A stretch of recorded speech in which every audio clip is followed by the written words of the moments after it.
오늘은 출애굽기 30장 11절로부터 16절 말씀을 중심으로 해서 계수와 속전이라고 하는 제목으로 말씀을 나누겠습니다. 이 성경을 처음 읽는 사람들은 그 어려운 단어가 많이 있습니다. 그 중에 하나가 구속이라는 단어예요. 저는 법과대학 출신이기 때문에 처음 성경을 읽을 때 이 구속이라는 단어가 굉장히 거슬렸습니다.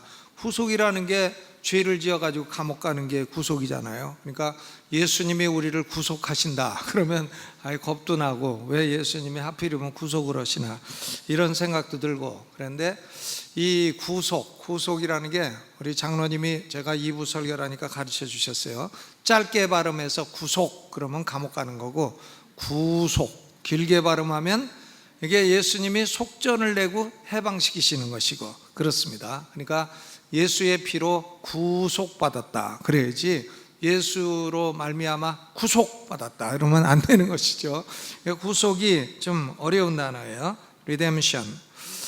그런데 이 출애굽기의 주제는 택한 백성의 구속입니다. 리뎀션이 주제입니다. 속전을 내고 구원해 낸다. 속전을 내고 노예 생활을 하던 사람들에게 자유를 준다. 이게 구속입니다.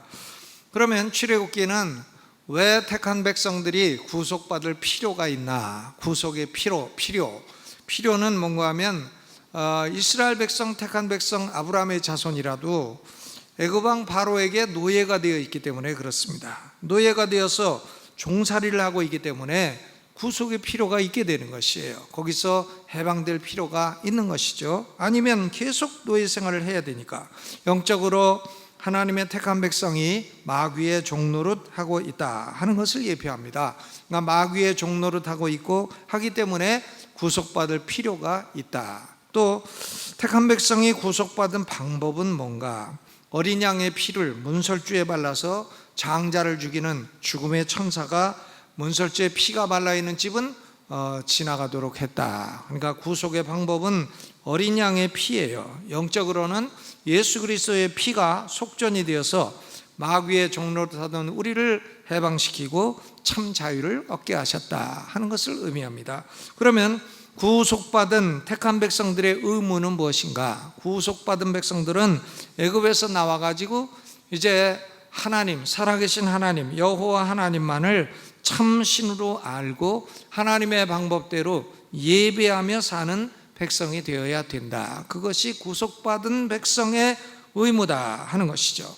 구약시대에는 율법을 따라서 예배하던 것이 신약시대에 와서는 신령과 진정으로 예배하며 살아야 된다 하는 것입니다. 그러니까 출애굽기는 구속의 필요가 뭐고, 구속의 방법이 뭐고, 구속받은 백성들의 의무는 뭔가, 이것을 보여주는 책이라고 말할 수가 있습니다.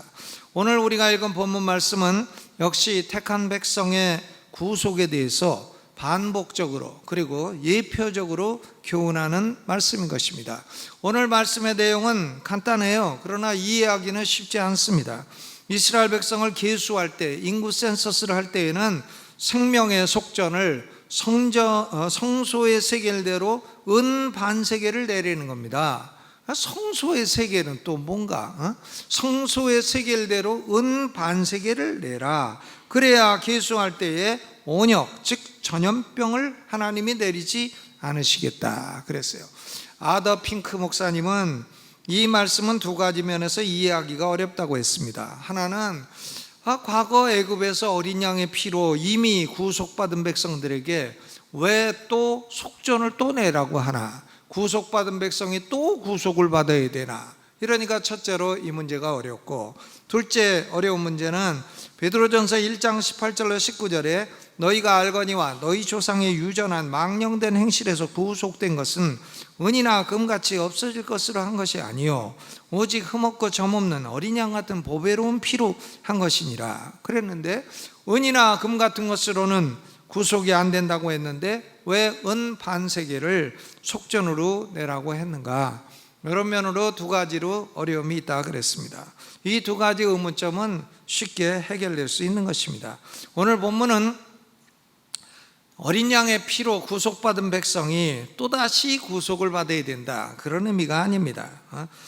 구속이라고 하는 것이 무엇인가 하는 것을 하나님이 반복적으로 교육시키는 것이라 하는 것이죠. 반복이에요. 교육의 반복입니다.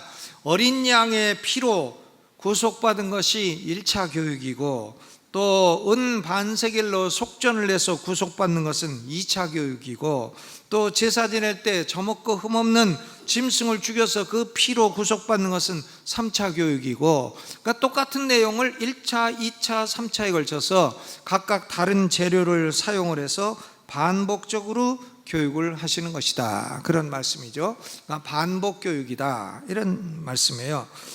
왜 이렇게 하나님이 자꾸 구속에 대해서 반복적으로 교육을 하시느냐? 구속이라는 것이 그만큼 중요하고 구속에 대한 이해가 그만큼 중요하기 때문인 것입니다. 사람의 죄는 그냥 용서받는 것이 아니라 반드시 속전, ransom, R-A-N-S-O-M, ransom, 속전을 치루어야 용서받는 것이다 하는 이 진리를 반복적으로 교육을 시키시는 것입니다.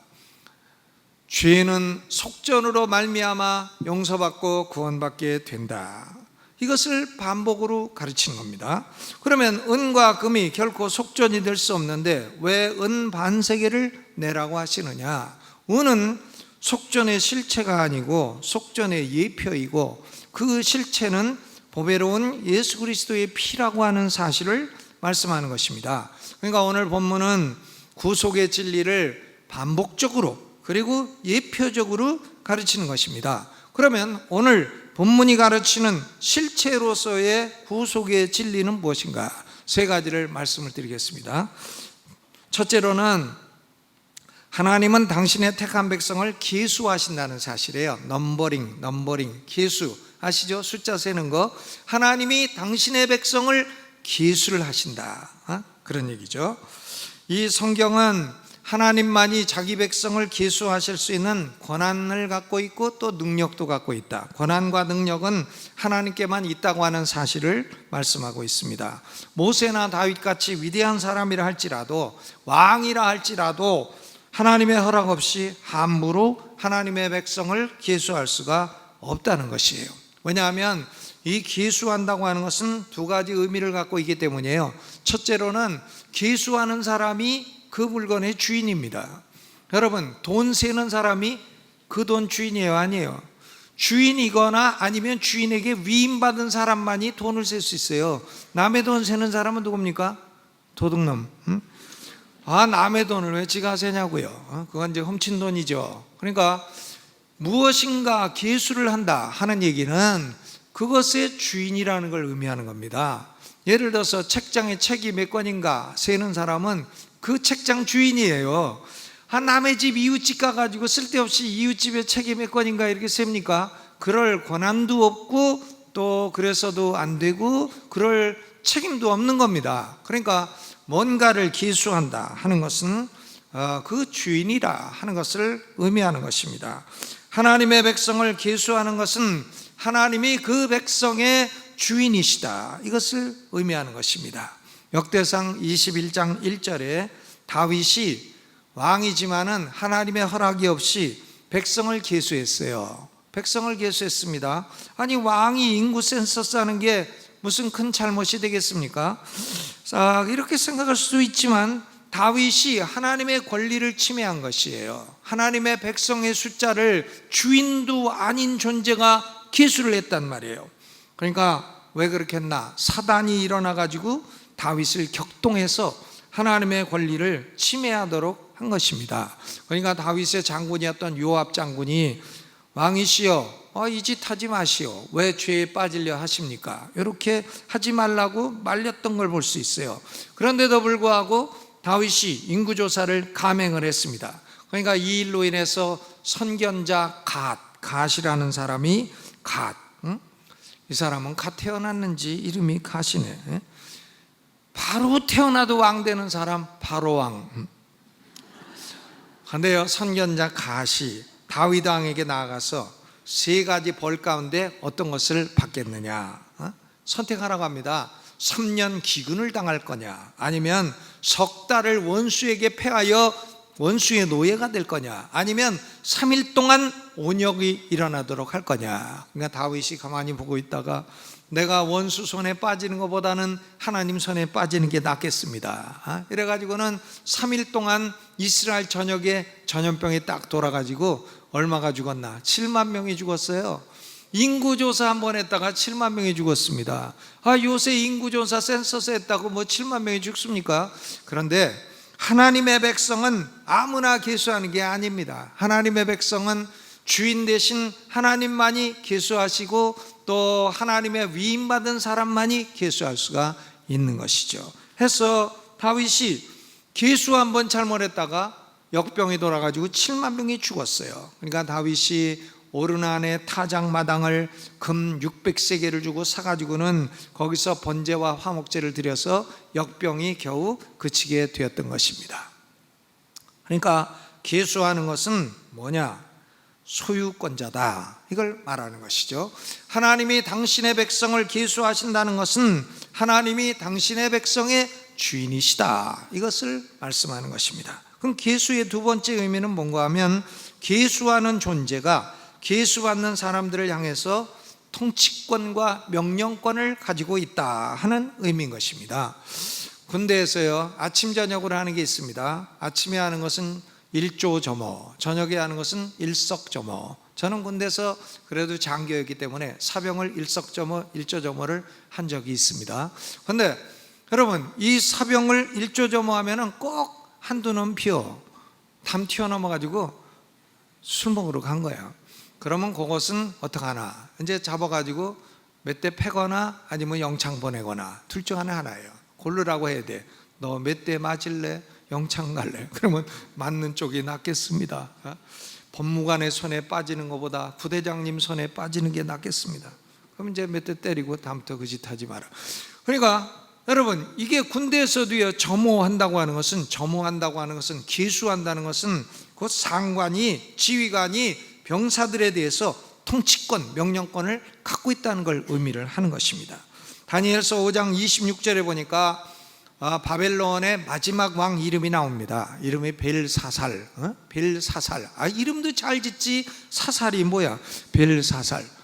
벨사살이가요, 바벨론의 마지막 왕이에요. 그런데 이 인간이 술을 먹고 잔치를 하는데 그냥 자기 술잔에다 먹지, 자기의 선왕이었던 느부갓네살이 BC 587년 예루살렘을 멸망시킬 때에 성전에서 가지고 온 금잔, 은잔이 있어요. 그걸 가지고 술을 먹네. 하나님께 제사 드리는 기구를 가지고 지가 술을 먹어. 그래가지고 술이 좀 알딸딸해지니까 뭐가 벽에 손가락에 딱 나타나. 손가락에 딱 나타나더니 벽에다가 글자를 씁니다. 메네 메네 데겔 우바르신 딱 쓰는 거예요. 근데 이 벨사사리가 학교 다닐 때 외국어를 공부를 했나? 무슨 말인지 알지를 못하네. 아람어기 때문에.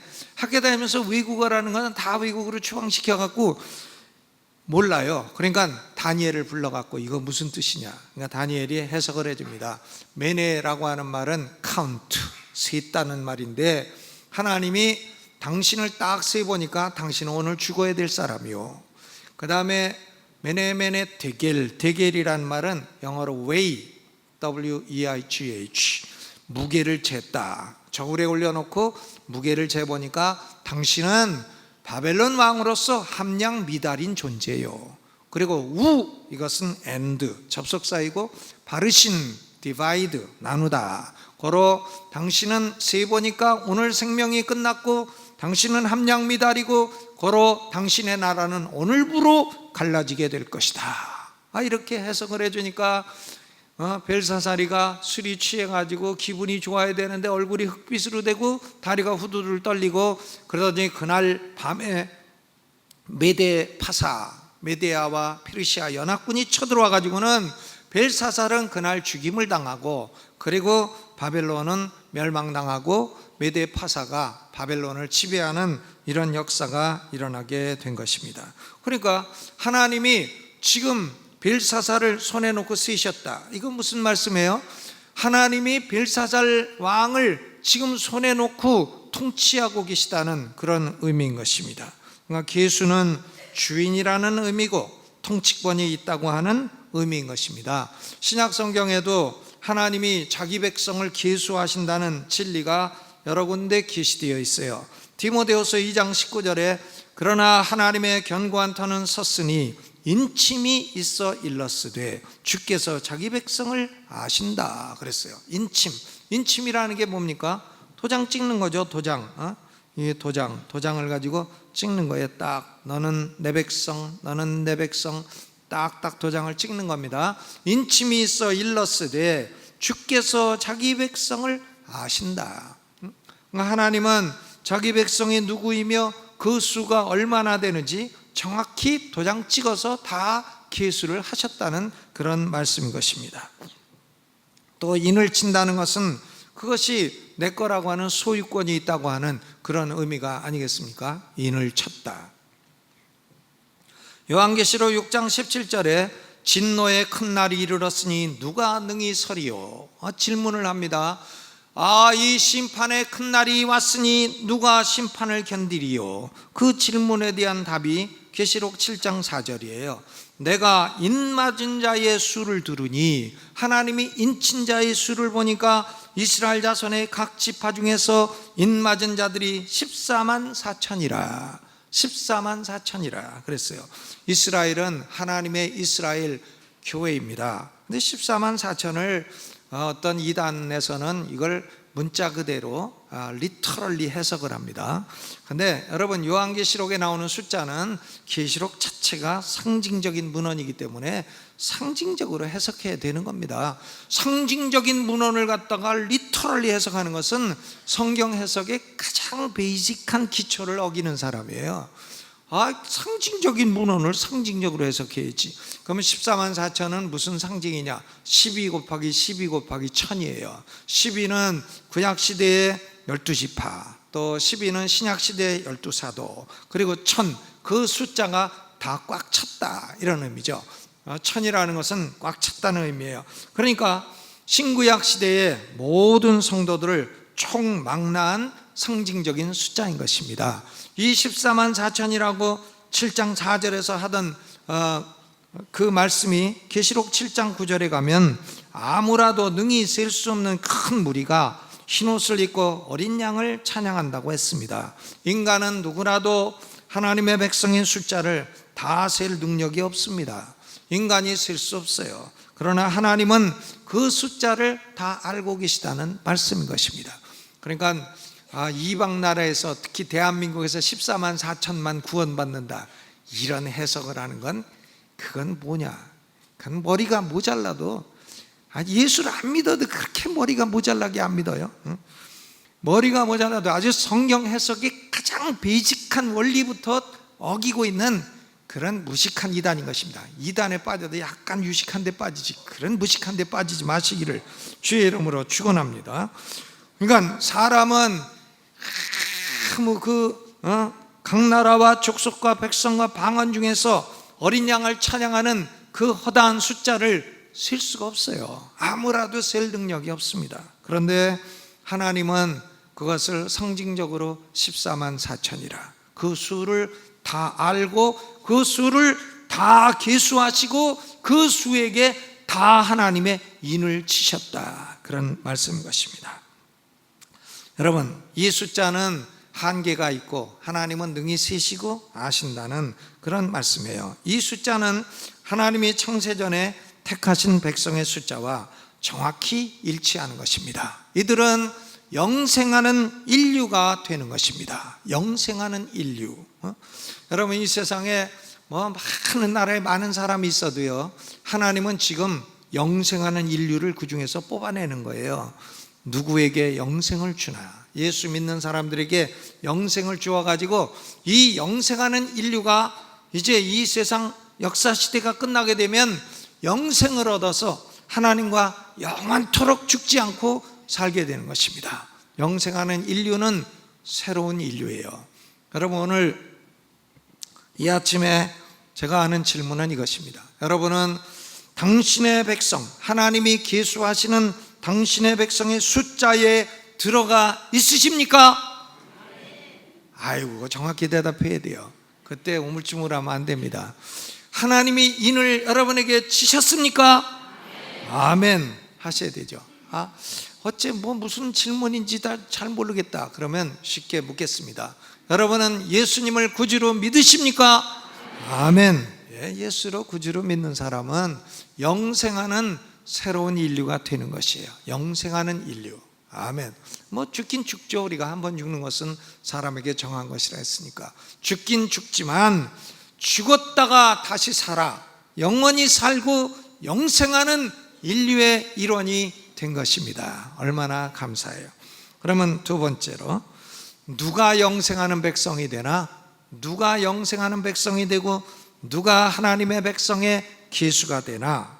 두 번째 진리는 속전이 치루어진 백성만이 하나님의 백성으로 기수가 된다. 속전, ransom, R-A-N-S-O-M.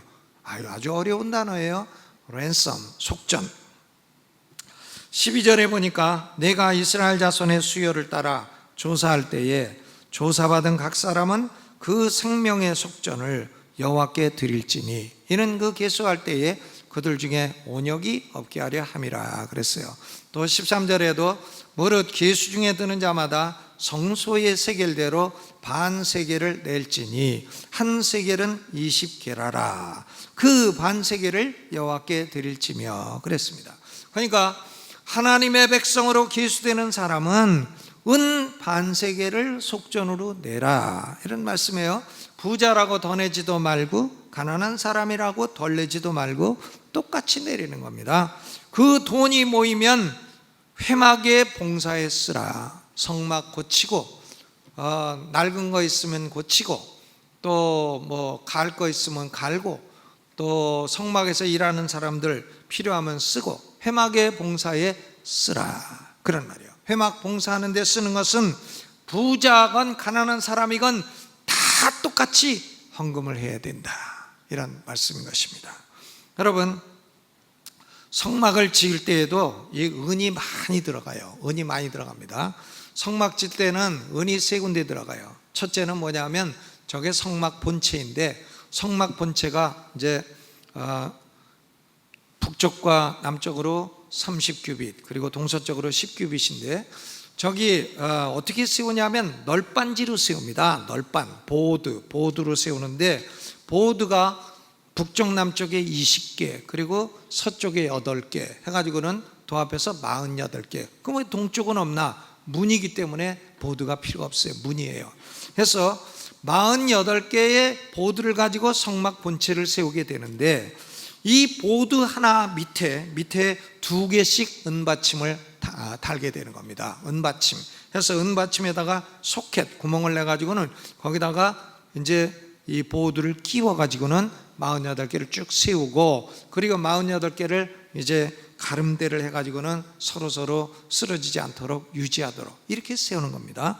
그러니까 48개 성막 본체 널빤에 하나마다 2개씩 은받침이 들어가는데 은받침 하나가 한 달란트 34kg이에요. 그러니까 받침 하나에 68kg의 은이 들어가게 되는 겁니다. 은이 많이 필요하죠. 그게 첫째 용도고 두 번째 용도는 뭐냐? 저 성막 본체 안에 들어가게 되면 성소와 지성소를 가르는 휘장이 있습니다. 휘장이 있는데 그 휘장은 4개 기둥에다가 거는 겁니다. 기둥 4개에다 거는데 저 기둥도 밑에 받침은 저게 은받침이에요. 은으로 딱 받침을 해가지고는 은 한 달란트로 받침을 만들어서 하는 겁니다. 그러니까 저기도 은이 필요하고 또 세 번째 쓰는 은은 어디냐면은 저게 성막 이제 울타리입니다. 울타리인데 기둥을 쭉 세우고 그리고 저기다가 이제 그 성막 울타리를 5규빗 높이로 치는 건데 그러면 저 기둥에다가 저 성막 울타리를 걸 때에 후크에다 거는 겁니다. 그 후크도 은으로 만드는 거예요. 그리고 또 저 기둥끼리 쓰러지지 말라고 이 가름대를 쓰는 건데 그것도 은으로 만듭니다. 그러니까 후크와 밴드, 후크 앤드 밴드, 후크와 밴드. 후크는 저 성막 울타리를 갖다가 거는 것이고 밴드는 성막 기둥을 서로 지탱해 주는 것이고, 그것도 다 은으로 만드는 것입니다. 그러니까 성막을 찍을 때에 많은 은이 필요해요. 그럼 그 은은 어디서 나오나? 모든 백성들이 은 반세겔로 생명의 속전을 낸 것을 가지고 사용을 하게 되는 것입니다. 이스라엘 백성들은 1년에 한 차례 매년 한 번씩 이 은 반세겔 속전을 내었습니다. 그래서 나중에 솔로몬 성전을 짓고 나서 이 성전을 수리하는 데에도 이 속전이 사용이 되었어요. 유다의 왕이 20명 있습니다. 20명 있는데 이 왕들 중에 신앙이 나쁜 왕, 아주 배교자 왕, 이 왕이 되면은요 제일 먼저 망하는 게 뭐냐? 성전이에요. 성전이 낡게 돼요. 성전이 낡고 허물고 제대로 수리를 안 하고 거기다가 우상 갖다 세우고 이 짓을 합니다. 그러나 훌륭한 왕은, 신앙이 좋은 훌륭한 왕은 딱 왕이 되면 먼저 하는 게 뭐냐? 성전 수리예요. 성전 수리. 그런데 그 수리를 뭘 갖고 하나? 바로 이 성전 세일을 가지고 하는 겁니다. 그러니까 유다의 8대 왕 요아스 때에 요아스 대제사장 여호야다가 성전 문 밖에다가 돈통을 딱 놓습니다. 그럼 백성들이 은 반세겔을 들어갈 때마다 자발적으로 납부하는 거예요. 누가 뭐 납부하라고 거두지도 않아요. 내가 안 죽으려면 내야 된다 하고 은 반세겔을 내는 겁니다. 그러면 대제사장 여호야다가 은을 다 모아가지고 그걸 가지고 성전을 수리하는 비용으로 충당을 했던 것입니다. 그러니까 유다의 왕들이 여럿 있어도요 성전 수리한 왕은 얼마 안 돼요. 요아스 왕, 요시야 왕 같은 사람은 성전을 수리하다가 신명기를 발견하고 회개하고 옷을 찢고 이랬던 종교개혁가였습니다. 여러분, 예수님 공생의 시대에도 은 반세겔은 성전세라는 이름으로 징수가 되었어요. 그러니까 성전세를 징수하는 사람이 베드로한테 와가지고 야, 니네 선생은 성전세 안 내냐? 은 반세겔 안 내냐? 그러니까 베드로가 예수님한테 물어봐요. 예수님, 성전세 내야 됩니까? 이 성전세는 그림자고 예수님이 실체 아닙니까? 실체한테 그림자를 내라는 거예요. 그러니까 어떤 여자가 지나가는 남자 맨날 그림자만 보고 사랑을 했어. 그러다가 그 실체가 딱 나타났어. 그런데도 불구하고 나는 실체는 싫고 당신 그림자와 사랑하겠습니다. 이런 거하고 똑같은 거예요. 예수님한테 성전세를 내라는 것은 실체에게 그림자를 내라는 그런 얘기인 것입니다. 그런데 예수님이 돈이 없어. 예수님은 돈이 없어도 온 세상 게 다 예수님 거예요. 그러니까 예수님이 베드로가 가서 얘기하니까 예수님, 저 성전세를 내라고 하는데 나도 돈 없고 예수님 돈 없고 어떡합니까? 그러니까 예수님이 재미난 얘기를 하죠. 너는 어부니까 가서 낚시 가지고 가서 바다에서 낚시를 해라. 그래서 물고기가 처음에 딱 올라올 거다. 그럼 올라오면 고기 입을 한번 딱 열어봐라. 그러면 은 한 세겔이 들었을 거다. 그래, 한 세겔이니까 너하고 나하고 성전세를 내도록 해라. 이래가지고 베드로가 낚시해가지고는 고기 벌려서 입 벌려가지고 은으로 성전세를 낸 적이 있습니다. 그러니까 예수님은 재미도 있으셔. 그러니까 보면 유머도 있으십니다. 여러분, 우리 그리스도인들은 또 유머도 좀 있어야 돼. 너무 이렇게 얼굴 굳게 하고 다니지 마시기 바랍니다. 인사할 때 옆에 분한테 얼굴 굳게 하지 말고 이렇게 이빨 내놓고 인사하세요. 다시 한번 해보세요. 안녕하세요 이렇게 해야지. 남한테 왜 얼굴 무섭게 해갖고 그러십니까? 그러지 말고 좋은 인상을 줘야죠. 그러니까 예수님이 이런 성전세 같은 사소한 문제를 가지고 그 징수하는 사람들하고 다투지 않았어요. 다 냅니다. 근데 낚시해 갖고 돈 찾아 갖고 냈어요. 이 은 반세겔이 그 당시 가치로 얼마냐? 4데나리온. 그러니까 한 데나리온이 노동자 1일 임금이니까 은 반세겔은 노동자 4일 임금이에요. 하루에 임금 5만 원 치면 20만 원 정도 되는 겁니다. 그러니까 적지도 않고 많지도 않고 이런 돈이에요. 여러분, 이 속전은 4가지 성격이 있습니다. 첫째는 이 속전을 지불하지 않은 사람은 하나님 백성으로 기수될 수가 없어요.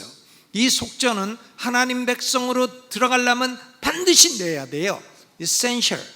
이건 필수적인 겁니다. 두 번째, 이 속전은 성전의 세겔대로 반세겔이에요. 성전의 세겔은 뭐냐? 여러분, 이 은도 시장에서 쓰는 세겔이 있고 성전에 있는 세겔이 있어요. 시장에서 쓰는 세겔은 이게 시장에서 돌아다니기 때문에 사람들이 하도 만져갖고 달아가지고 무게가 제대로 안 나갑니다. 또 시장에서 쓰는 은도는 사람들이 은에다가 또 조금 덜 섞어가지고 약간씩 좀 사기를 쳐갖고 제 무게가 안 나가요.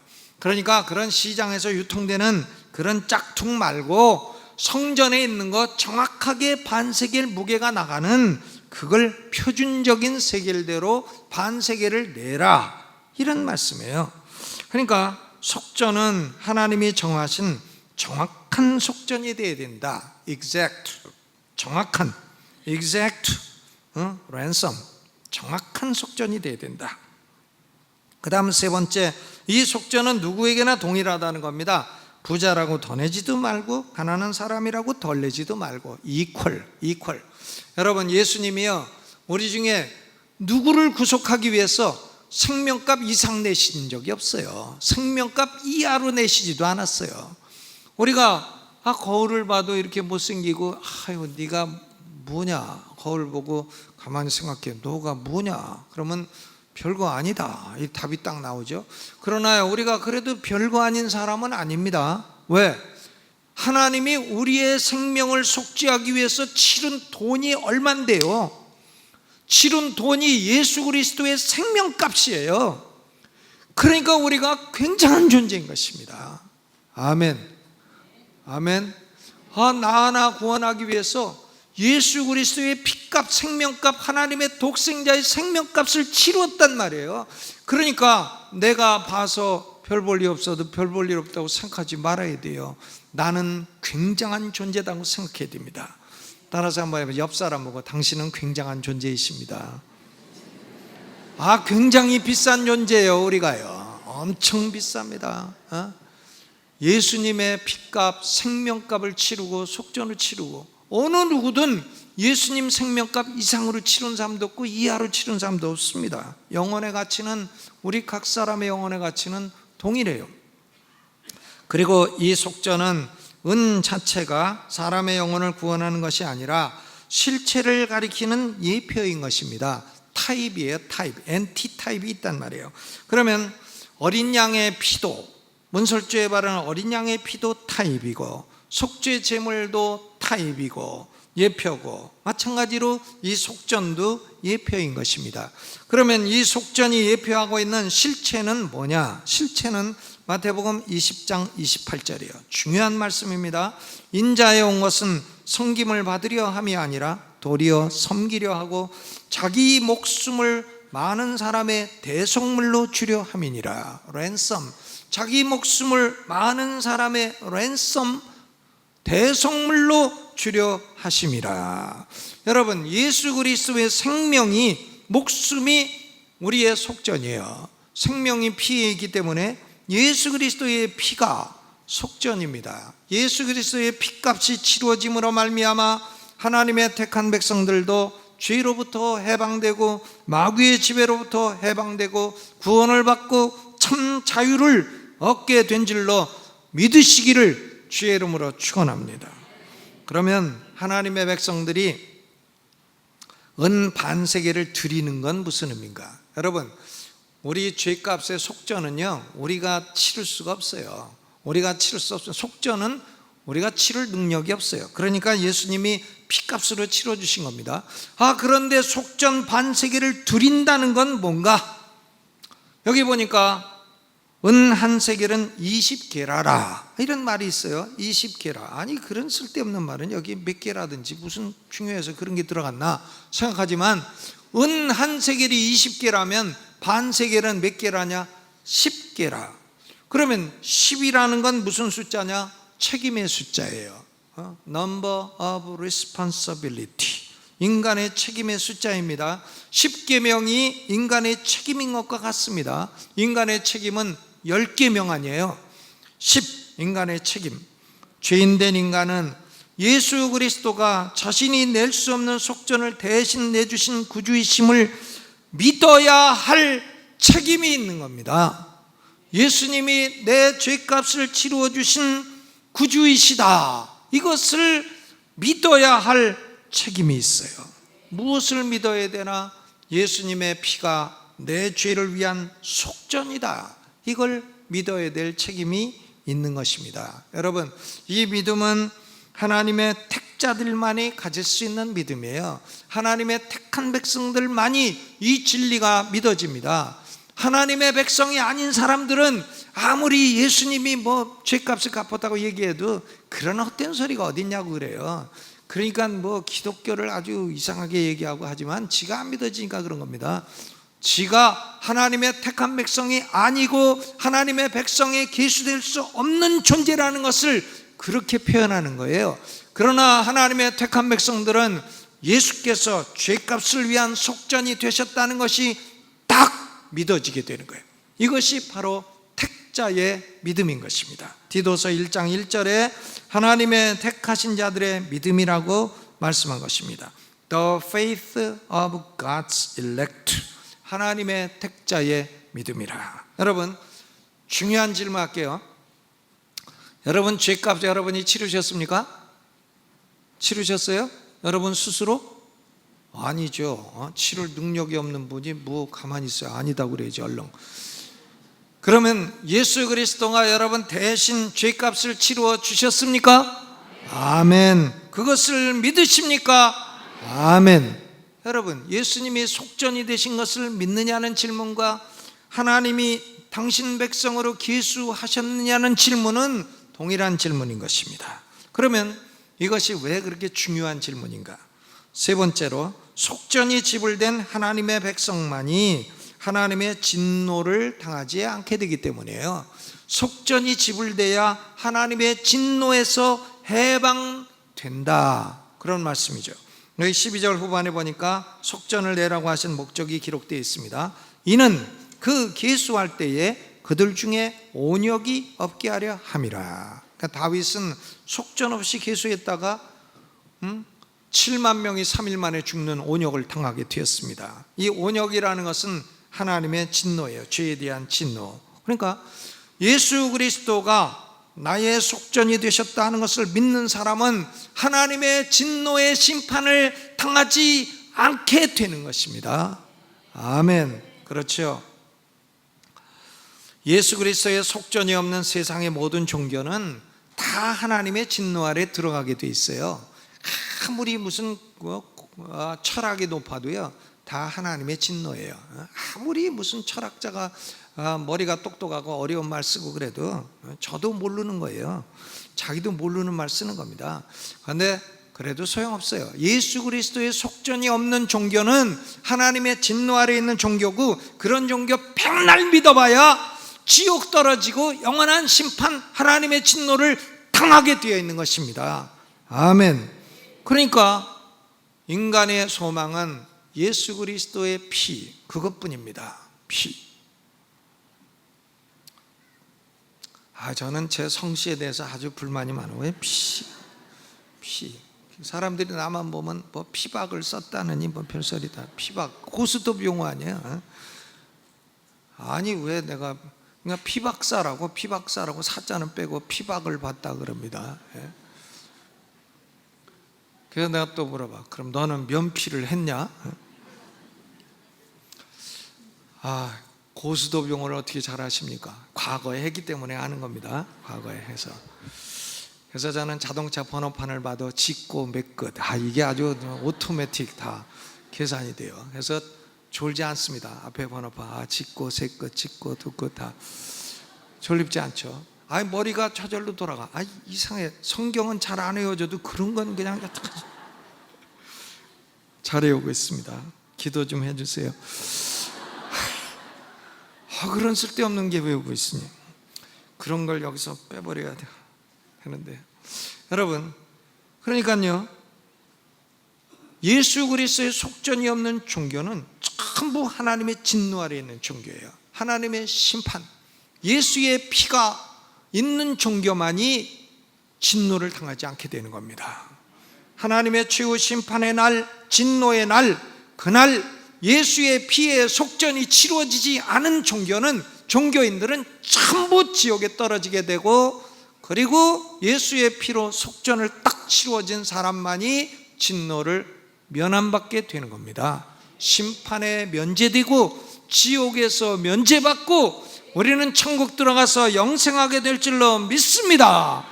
예수의 피가 없으면 나는 지옥 아랫목 딱 거기 가서 있는 겁니다. 영원토록. 그러니까 예수 그리스도의 속전을 믿는 사람은 얼마나 복받은 사람이에요. 영원한 지옥 형벌에서 건짐받고 천국의 영화를 누리게 되는 것입니다. 데살로니가전서 1장 9절로 10절에 우상을 버리고 하나님께로 돌아와서 사시고 참되신 하나님을 섬기며 또 죽은 자들 가운데서 다시 살리신 그의 아들이 하늘로부터 강림하심을 기다린다고 말하니 이는 장래의 노하심에서 우리를 건지시는 예수시니라. 예수님은 노하심에서 건져줍니다. 속전이 치루어지면 하나님의 백성으로 들어갈 때에 진노를 당하지 않게 된다, 그 말이죠. 여러분, 저는 이 말씀을 공부하면서 예수 그리스도의 속전은 언제나 하나님의 택한 백성을 위한 속전이다, 이렇게 믿습니다. 예수 그리스도가 속전을 치른 것은 온 세상 모든 사람의 죄값을 다 치른 것이 아니다, 그 말이죠. 아닙니다. 어떤 분은 자꾸 목사가 돼갖고 예수님이 온 세상 모든 사람 죄값을 똑같이 다 갚았다 그래. 여러분, 그런데 왜 지옥을 가요? 난 성경 어디에도 예수님이 지옥 갈 사람 죄값 갚았다는 얘기는 들어본 적이 없어요. 예수님이 이스라엘 백성이 속전이 이스라엘 백성이 아닌 사람들이 무슨 와가지고 속전을 바쳤다는 얘기를 들은 적이 없습니다. 그러니까 예수님의 속전은 하나님이 창세전에 택한 백성을 위한 속죄예요. 칼빈이 옳습니다. 알미니우스는 이단은 아니래도 아주 심각한 하나님을 향한 오류라고 생각을 합니다. 하나님의 택한 백성은 이 진리가 믿어지는 것이에요. 그리스도의 속전으로 구속함을 받은 하나님의 백성들은 하나님이 내 주인이시고 나를 향해서 명령권을 가지고 계신 분이심을 항상 인식하며 사는 것입니다. 하나님이 주일날 놀러가지 말고 예배드려라 명령하실 권한이 있으십니까? 있으신 거예요. 주일날 등산가? 그러지 말아야 되죠. 아니, 산보다 하나님이 못해요? 주일날 놀러가? 놀러가는 것보다 하나님이 못합니까? 아니, 놀러 가세요. 근데 딴 날 가세요. 휴가도 가세요. 그런데 딴 날 가세요. 등산도 가세요. 그런데 월요일이나 토요일이나 중간에 가세요. 주일날 가시지 마시고 하나님이 우리에게 명령하십니다. 신령과 진정으로 안식일을 지켜라. 하나님이 우리 주인이십니다. 그러므로 하나님께 순종하며 주인된 하나님을 진심으로 사랑하고 섬기며 살아가야 될 의무가 구속받은 백성인 우리에게는 있는 겁니다. 저는 이 말씀 생각하면서 자기가 예배하는 예배당을 낡게 만들고 예배당이 낡고 비세고 하는데도 그걸 가만히 보고 있는 사람은 참 하나님의 백성이라 할 수 있을까? 자기가 예배드리는 예배당을 짓는 데는 온 사람, 부자든 가난한 사람이든 다 참여하는 것이 옳은 일이다. 그러니까 건축원금 안 내신 분들은 회개 많이 하시고 참여하시기를 부탁을 드리면서 이걸로 오늘 말씀은 마치려고 합니다. 이 말씀 생각하면서 오늘 하나님 아버지, 나를 핏값으로 사시고 하나님 백성으로 계수하신 것을 감사를 드립니다. 하나님, 내가 이제 하나님을 주인으로 삼고 하나님 명령에 순종하며 하나님께 예배하며 살아가는 백성이 되게 해 주옵소서. 그렇게 우리 오른손 들고 주여 한번 크게 부르고 통성으로 2, 3분 기도하겠습니다. 주여.